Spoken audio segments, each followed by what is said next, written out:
明明徐豪莹花钱如流水，为何陈奕迅还是愿意为她硬刚外界质疑？如果我跟老婆婚姻有什么问题，关你们屁事！不少人替陈奕迅不值，觉得他娶了个败家老婆。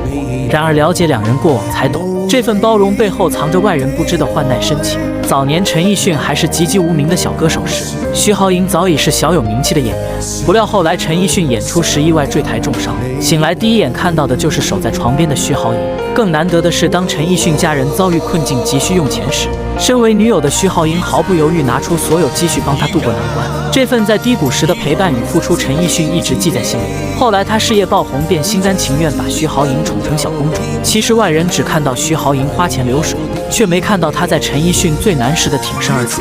所谓贤妻扶我青云志，我还贤妻万两金。陈奕迅的包容从不是盲目宠溺，而是对患难真情的回应。